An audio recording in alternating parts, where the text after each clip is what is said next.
rock it. See you down the road.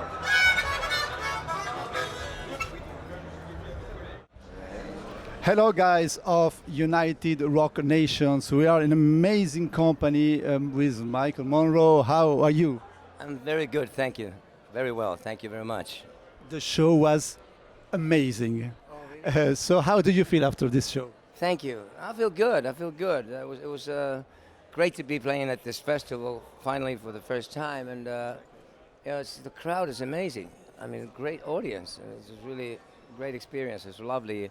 And this early in the day, you normally don't. It's not very often you play at midday, but they were still into it really, and I think they seem to like it. Then you go near the crowd, you touch everybody, so it's a good feeling. Yeah, I always do. There was nowhere to climb. I usually climb way up there, and there was the PA was in front, So, but I like to be close to the people, and keep it exciting and have fun. You've just released a new album, I Live Too Fast to Die. Here is it, absolutely. I Live Too Fast to Die Young. Yeah, absolutely. Tell us more about the songwriting process of this album. Well, we had a break like everybody else because of COVID. About a year into that, I mean, the previous album, One Man Gang, came out just before the COVID hit, and we managed to tour in Europe a bit. We played in Paris too on that little tour in the fall, and went to Japan. But in the middle of touring the record, then we had to stop everything because of COVID. About a year into the pandemic, I realized that we had to make a new album for the next touring. Next time we're going to play again, and because everybody in my band, all the members live in different countries. Steve Conte lives in New York. Rich Jones lives in Toronto in Canada, and the drummer Carl Rockfish lives in Spain now. So Sami Affa is the only guy who lives in Finland, where I live too.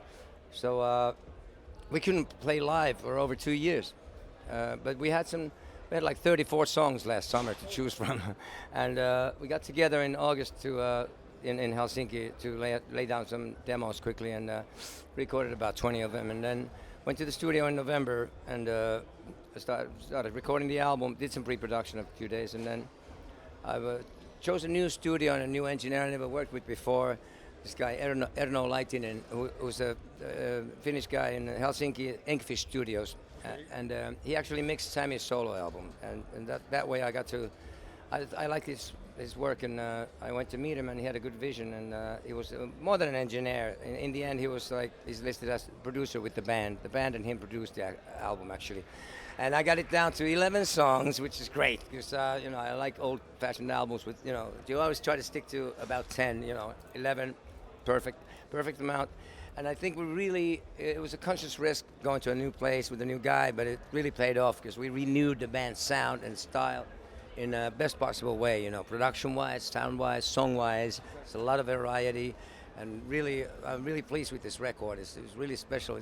I feel the same as I felt when Not Faking It was done. I feel like this is something special, It's really good. And perfect title, of course, I Live Too Fast to Die Young. I can't die young. I turned 60 last week. On June 17th, I turned 60. And so I can't die young anymore. And we always reinvent old cliches. Live fast, die young. It's an old boring thing. There's nothing cool about death. I live too fast to die young. I'm 60 or so. Cool. All right. It's a good age. It's good. I mean, we were touring with Alice Cooper just now. We did like 6 shows with Alice. Yeah, and I did his radio show too for him. And it was Michael, 60 is nothing. He's 74, and he's still doing better than ever. He feels better than ever. It's now more than 40 years that you write, you record, you tour. Who or what inspired you to still have all this energy? Well, because I enjoy what I do, and joy of existence, living, being able to do what I love doing the most and making a living out of that. It's a blessing, and every day healthy above ground is a good day, and I appreciate what I have. Little things, make me happy. It's not money or wealth. It's like, I have the best band I could hope for. I have a lovely wife, 2 cats at home, and I love them dearly. And the thing is, what keeps me going and keeps me hungry is it's always room for improvement. One is you're never good enough, which is good, because I strive for perfection and greatness, which I luckily will never achieve. because then it would be boring to say, okay, I'm good enough. I don't have to try it anymore. So you always try go for a better gig, better album, and I'll never allow myself to be complacent, like rest on my laurels. I always try my best to do the best possible show. That keeps me hungry, keep me going.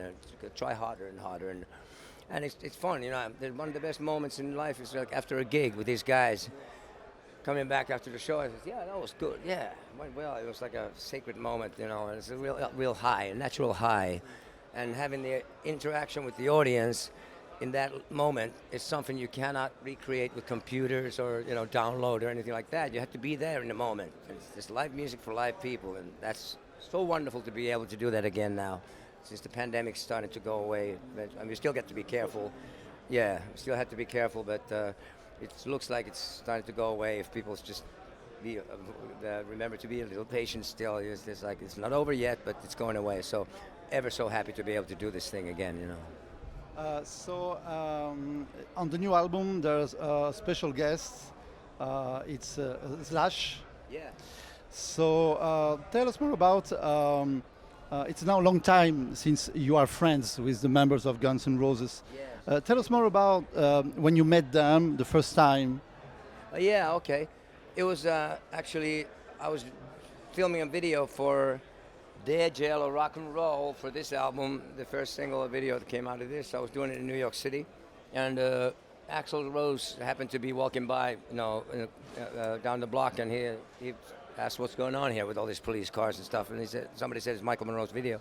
So he came over, and because apparently they were fans that liked Hanoï a lot. The whole band were very much into Hanoï, and they never kept it a secret. It was great too. I mean, they always say in the press and sing praises for Hanoï. So he came over to introduce himself to me, and I said, "Hey, nice to meet you." And he's a nice guy, And in the end of the evening, he was hanging outside drinking beer. I said, "Come on inside." And he said he had heard the tape of the Not Faking It album, which was not released yet then, but he says, "I like your new album." I says, "Yeah, you must be into Nazareth. I can tell by your voice." And he says, "Yeah." So I said, "Do you like the album because it's Not Faking It? It's a Nazareth song." He didn't know that there was Nazareth song because the album Loud and Proud was never that big in the States. So he says, "Oh no, I like it even more." And I says, "Yeah, man, this is cool. You want to come and sing the song a few times?" So we filmed him singing on the video, like even though the backing vocals on the record it's Little Steven who's singing the harmony. But he did it a few times, and then in the end we ended up having him on the video towards the end, like a little cameo. He came to say hi, and then he sing the chorus, and then walks away. So that was great. So that helped me get exposure, and then maybe gave him some street credibility too at the time from the Michael Monroe world, So it was really got along well. He was a really nice guy, a good friend, and I then got to know the rest of the band through him. I went to LA. They flew me over to do stuff like there's a Rip magazine party where I remember I did a live gig. We played Heartbreak Hotel or something. I was playing the harp, and that's actually where I met Alice Cooper for the first time. Yeah, and then they had me play saxophone and harmonica on the Use Your Illusion album on the track. What's the song called? Bad Obsession. I think it was the sixth song on the first Use Your Illusion one.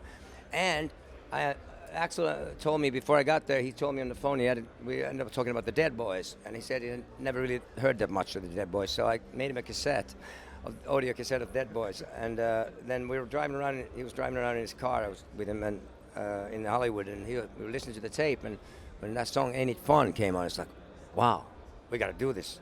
Because Steve Baders, a dear friend of mine, and he had just passed away, not too long before that. So he said, "Oh, we got to do this song as a duet, man." He called Slash, get the band together. We're going to record this song, and it was so cool because I said, "Wow, really, as a duet? Great!" And could we have Steve's name on the record, like in memory of Steve Baders? Oh yeah, of course. So I said, "Great." My dear friend and my big influence, Steve Baders, I was really very big influence on me, and then we became the best of friends.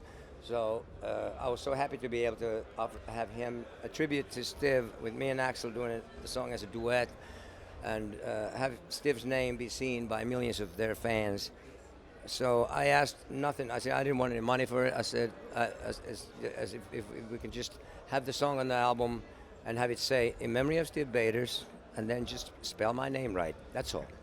Because I didn't want to. Because I heard some of the other bands that they covered. Some of those members I heard that got a little greedy, and I was thinking, oh, big dollar signs, the bank of Guns N' Roses. 'Cause everybody knew they were the biggest band in the world. I thought it was pretty obnoxious. So I had a useless manager too at the time who says, "Okay, I'm going to negotiate this." I said, "Stop! You're not going to go anywhere near this. You stay the hell away from this, okay? I want to make sure that the song ends up on the album, and I don't want to seem like a greedy idiot. It's like money's not worth it." So I said, "I just want just Steve Bader's name on the cover as it's credited in memory of Steve Bader's, and just spell my name right. That's all I wanted. I didn't want any money." So it turned out cool. It was the version actually had Axl singing, sounded like Steve. So, and we both, wasn't only a duet, it was like a trio, Steve was there in spirit for sure. And especially when it says, "Any fun when you feel like you just got to get a gun." It was like, oh, Steve there, man. So, and we had made it special. Steve used to have this ritual. He had candles around us, and when we were singing live in studio, so me and Axl face to face had candles around us, and we sang it, and it was a magical take. And Steve was there in spirit. So that was a really cool thing of them to do, and really having all these cover songs, and Axl's writing on the album saying, "Do yourself a favor, find out the original ones." There's a lot of great songs and bands that nobody ever knows about anymore. The business moves on and stuff like that. So, yeah. So I called Slash. I sent him an email when we were in studio about this. The title track of the album we were pretty close to finishing the album. So I sent him an email. Said, "Would you like to play a solo on the title track of my new upcoming album?" And I sent him the song, and he said, "Yeah." He loves the song. It's really super catchy. He'd like to do it, but when do you need it by? He's really busy. He was doing promotion. He's had an album coming out. I said, "Well, I like now, but if you don't have the time, I understand." So within 2 days of that, we had the solo. I mean, he's such a sweetheart. Thank you. God bless you. Heart of gold, So it's always been very accommodating. Whenever I asked anything, he's always so nice. Sweetheart, really cool. So on the new album, there's also a ballad named "Antisocialite." What are the main messages you want to give with this song? This song, "Antisocialite," is about an individual who doesn't really fit anywhere. You're kind of like a touring life can be kind of lonely, and for me, I just relate to that lyric so well. Being like as in rock and roll, even in rock and roll, I'm a freak. I don't fit in that stereotype of partying, and I never been with a group in my life. I think it's disgusting. I thought this is it doesn't make any sense to me. Being total strangers, but let alone some sleazy groupie, or party hardy dude. Wanting to live that kind of life. There's never, even in that, I'm a freak. I always wanted to, live. I think everyone should live their own life, be themselves, and not try to look like me or anybody else. Just be yourself, and somebody, live your life the way you want it, and don't care about what people try to tell you, or a system trying to make you act a certain way or think a certain way. Don't let the man mess with your head. Just do your own thing and believe in yourself. And it's okay to be alone, because better alone than in bad company. And if you're lonely when you're alone, then you're in bad company. No, but see, so that was just like I totally related to that lyric, and like a king of nothing, face behind the photograph, and that's our social life. So. Danger of a song like that. We haven't done a song like that before. There's a danger of becoming a kind of pompous sort of power ballad kind of. If we had big drums, don't, and a big guitar solo, somebody riding on a dolphin on a wave and going into Grand Canyon. Yeah, that'd be corny. And we always avoid this band. We always one of our main things is avoid cliches at all costs in song titles, lyrics, solos, everything. So we really did think about this in pre-production. We had a few days in the studio. We thought about it very carefully, and I said, let's keep it small, intimate. And John Lennon's Imagine was actually the blueprint for this. Let's keep it very simple and small like that, and intimate. And drums, no unnecessary fills. Like when there's no need for it, just leave it out. Just keep it straight. So Carl was really straight. The couple of fills that he does, if you notice, he's doing a shuffle beat. So we kept it like that, and managed to keep it really, intimate and small. And I had done like a demo piano on the song originally, but I knew I was going to have my friend Lenny Kaletaipale, is a Finnish, incredibly talented pianist. He plays anything from jazz to classical. He's like really a true talent, and he's a dear friend of mine. So after he did the piano on the track, I had been. We were in Helsinki, recording, and I actually live in Turku. It's a couple of hours from Helsinki. I had a private event gig one night, so I had to get back to the studio the next morning, and the gig was so late, so I had only 2.5 hours sleep. So I got to the studio, as tired as I was. I heard the piano, I heard the song. Says, hey, Rich and Erno, we were left in it. Me, Rich, and Erno, they stayed the rest of the month. The rest of the band left after the basic tracks were done, like a little over a week, and they were gone. So we were in the studio. So I said, Rich and Erno, I said, I'd like to sing do the vocal again, because I had done a vocal already on that song, because it was one of the most important ones. So I wanted to secure it. But then I thought, I could do it better. I could do it better. Now that there's the new piano there, they said, hey man, the original vocal's great. What are you talking about? No, let me just give it a shot. So I did one take, and they were like, whoa, it sounds great. Well, I told you, man. So I redid the whole vocal with that tired. After having 2.5 hours sleep, I re-sang the whole song, and that's the version that's on the album. It's actually one of my favorite vocals on the record. So you play saxophone and harmonica, Yes. but those instruments are not very usual for hard rock, rock, or glam rock. So how you were involved in picking these instruments when you were young, when you began music? Well, there's a good reason for it already. When they're not so usual, that's unusual, so that's already a good thing. But I started because I thought I was interested in. I thought they belong in rock and roll. Blues is the roots of rock and roll, and I discovered. Somebody gave me a harp when I was like 14, 15, something like that. It was like Andy McCoy gave me a harp. I said, "What is this?" It's a harp. So what do you do? Start blowing on it. Okay. So I started playing.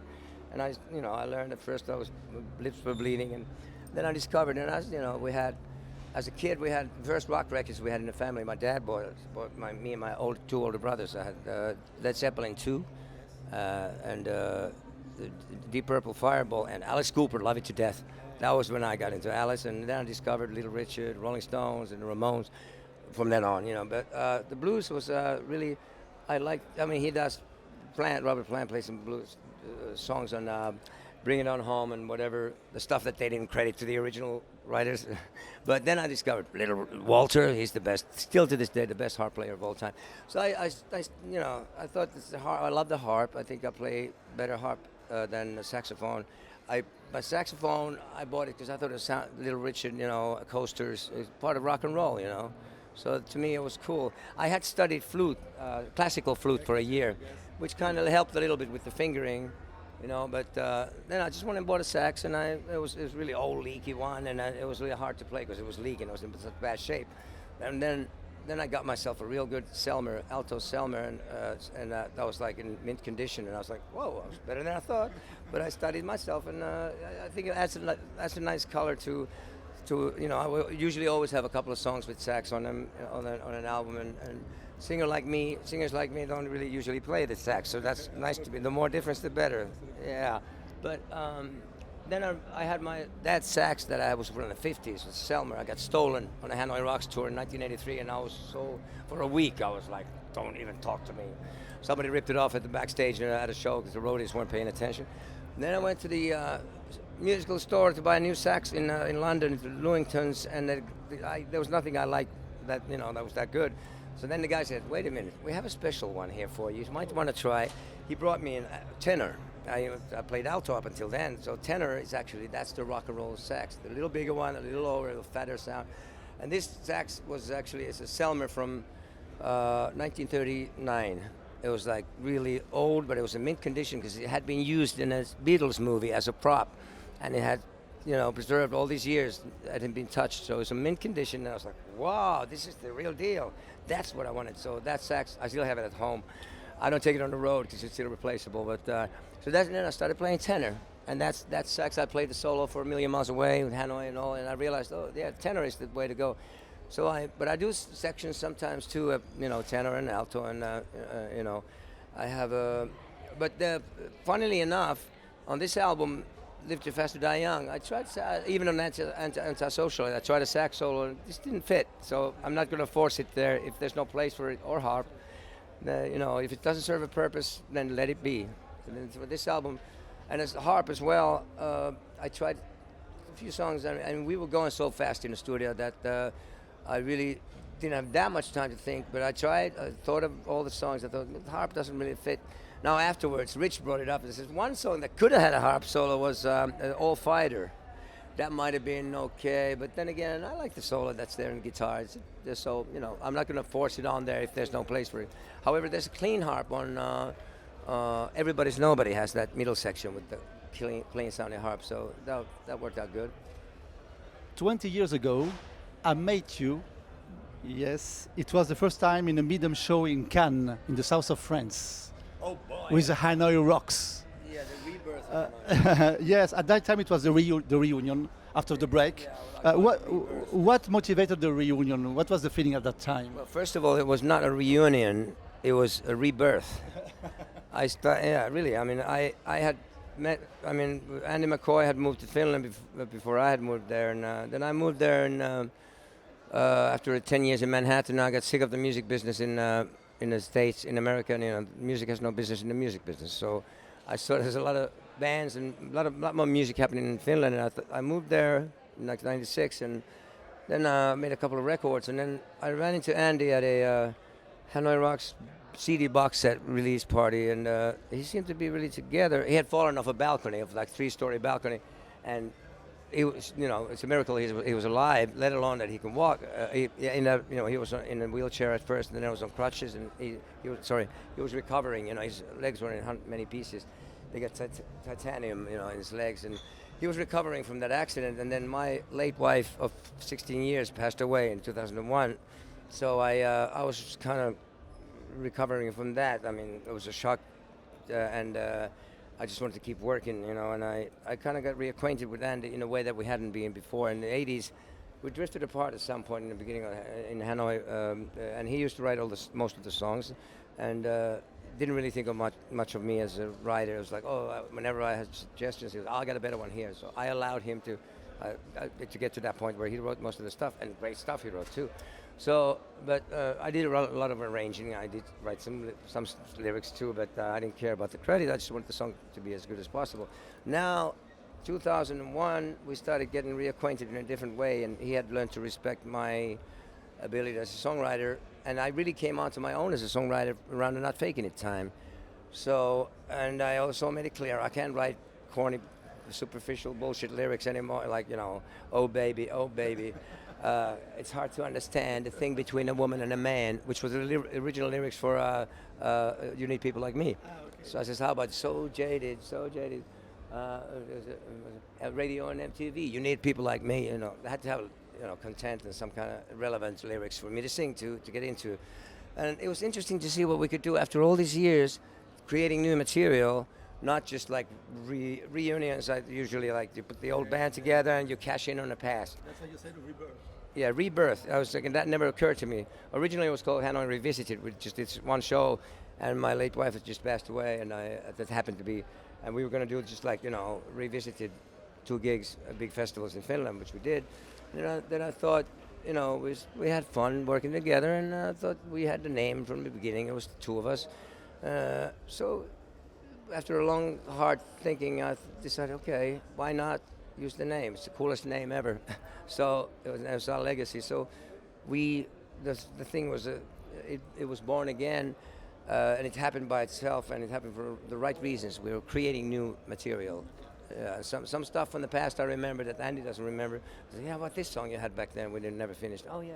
And then we started writing new stuff, and it was we did 3 good records, good albums, and as long as it was fun, I was ready to continue with that. But then it came to a point where it wasn't fun anymore, and we weren't going anywhere. And it was the timing, of course, as usual, wasn't the best possible. I mean, in the 80s, some of that stuff could have been really big, but it wasn't really. We didn't have proper management either, and it was not really going anywhere. So I figured, let's just put the band to its final rest with its integrity intact, and let it be. Let it go. I did some farewell tours. Last gigs were 8 shows in 6 days at the Tavastia Club in Helsinki, 2.5-hour shows. It was the most singing I've ever done in such a short period of time. And of course, the last gig was documented, filmed, and recorded by the Japanese label for the DVD release, Buried Alive. But that was that. It came to a close. And I haven't had much to do with him since then, because for work reasons. for 12 years. Saw him once at a Alice Cooper show in Helsinki at a festival, in passing. But you know, when necessary, we've been talking. And now that I relocated the tapes that for Oriental Beat, the second Hanoï Rocks album, it was mixed like shit. I mean, it's part of my English. Merde. It was really. I mean, the producer. I don't know what he was thinking. A lot of great songs, but it was like we heard it the first time when it was. We had some rough mixes on tape, but we heard it the first time and it was already pressed onto vinyl. I was like, well, I guess we can't. It sounds pretty hollow and weird. It's like only snare and vocal. That's all you hear. No guitars, and it was a really bad mix. So what was this guy trying to do? But we couldn't help it back then. If I know what I know now, I would have said, "Oh, fucking scrap it and do it again." But so then, when Guns N' Roses wanted to re-release our European catalog in the States in 1991 or 1990, then we thought, let's remix Oriental Beat and put it out as with the sound that it deserves. But the Finnish label, the head of the label in Finland, said the original multi-track tapes were sent to Germany for some producer to mix, and they were lost. They were like, no way. So that was like, oh God, we can't remix it even now. It's just crazy. So all these years we thought that the tapes were lost. But as it turned out, I got a tip from a guy a couple of years ago in Finland, and said that he'd been at a storage warehouse in Helsinki, the Universal Music label. They owned all the old Hanoï stuff now. So nowadays, so he had seen some multi-track tapes of Hanoï with Hanoï Rocks name on them. So I called the head of that label and I said, please have somebody take a photograph of those tapes, and if it says Hanoï Rocks at Vision Studios London, then those are the Oriental Beat tapes, and they were. So I found them, and we went into the studio first with me and Sammy, fixing the mix, and it's recorded okay, no samples, we didn't re-record anything, just as it was. I found on 4 tracks there was an alternate take on a vocal too. The rest of the songs they had erased, but for example, Oriental Beat song that has an alternate take, which has like a big beginning of the song has this long wail. It's like, wah! It was like, wow, that's cool. Let's put it in there. So that was like amazing to get to remix that album. And I think that set us back for a couple of years, not having the sound being as shitty as it was. So. And then for that reason, Andy was kind of wanted to be involved, of course, in the mixing too. So I called him. I said, okay, why don't we take one day, go in the studio, fix the album, say what you don't like and what you like. So we finalized it. So that's going to be released in October this year. Hanoï Rocks, Oriental Beat, the 40th anniversary, the 21st century edition. The real mix, not a remix only, the real mix is coming out in October. Also, the Demolition 23 album will come out on Little Steven's label, Wicked Cool Records, in October. And Hanoï will be November. So a lot of cool stuff happening here. And the gig you saw in Cannes, that was a mess. That was a nightmare. It was bullshit. So I was like crazy. The management messed it all up, and it was like totally crazy. But anyways, it's funny that you were there. So I think the press conference is coming. Right, So last question: takes time. do the Guns invite you to play tonight with them? Guns N' Roses? Oh no, I don't. I gotta go back. I can't go. I gotta leave early in the morning. I gotta go fly to Finland, so I'm not gonna be able to make it to the show. But we're opening for Guns N' Roses in London on July 1st and July 2nd. So, it'd be nice to do that. And I don't know, we haven't talked about guesting. I'm just happy if I can see the guys and say hi, they're good friends, they're cool. Thank you very much. Thank you, and thank you. All right, yeah, rock on.